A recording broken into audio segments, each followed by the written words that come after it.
বাহারু উচ্চ বিদ্যালয়, যে বিদ্যালয়টি শুধুমাত্র একটি শিক্ষা প্রতিষ্ঠান নয়, এটি দক্ষিণ ২৪ পরগনার সাংস্কৃতিক ঐতিহ্য, জয়নগরের ঐতিহ্য। কিছু লোকের মতে এটি দক্ষিণবঙ্গের প্রাচীনতম বিদ্যালয়।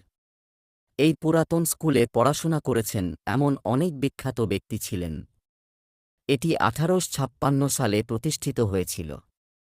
এটি ব্রিটিশ আমলে বাহারুর তৎকালীন জমিদারের প্রচেষ্টায় প্রতিষ্ঠিত হয়েছিল।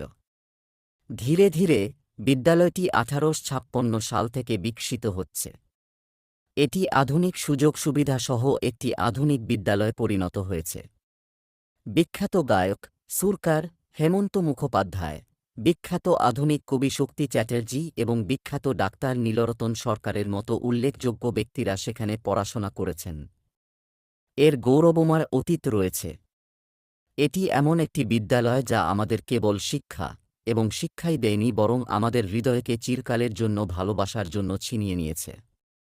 এটি কেবল একটি বিদ্যালয় নয়, আমাদের জন্য একটি মসজিদ এবং মন্দিরও। মৃত্যুর আগ পর্যন্ত আমাদের হৃদয়ে থাকবে।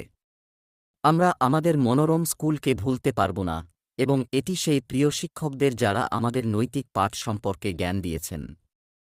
ঐতিহ্যবাহী ভবনটি স্মৃতি হয়ে থাকবে লেখাপড়া করা লাখ লাখ শিক্ষার্থীর কাছে।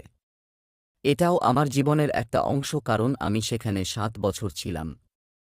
আমি ৯ বছর বয়সে এই স্কুলে প্রবেশ করি এবং ১৬ বছর বয়সে আমি আমার উচ্চ মাধ্যমিক অধ্যয়ন শেষ করি। এটি আমার জন্য একটি দীর্ঘ যাত্রা ছিল। এটি ছিল সেই স্কুল যা আমাকে আমার জীবনের কিছু দুর্দান্ত স্মরণীয় অভিজ্ঞতা দিয়েছে। এই ইনস্টিটিউটে আমি প্রথমবারের মতো একটি ছোট মেয়ের প্রেমে পড়েছিলাম। কিন্তু আমি এখন বিশ্বাস করি এটি একটি ভ্রান্তি বিলাপ স্নেহ ছিল। তাই আমি সমস্ত নকল বন্ধু এবং নকল ভালোবাসাকে ঘৃণা করি। যেহেতু আমি আমার নিজের মনোভাব এবং সুখে খুশি। কিন্তু আমি তোমাকে মিস করব, আমার শিক্ষার মন্দির, আমার শিক্ষার মসজিদ, আমার প্রাক্তন স্কুল এবং আমার স্কুলের সমস্ত শিক্ষকদের জন্য সমস্ত কৃতজ্ঞতা এবং ভালোবাসা। আমি তোমার প্রাক্তন ছাত্র, তোমার ছেলে।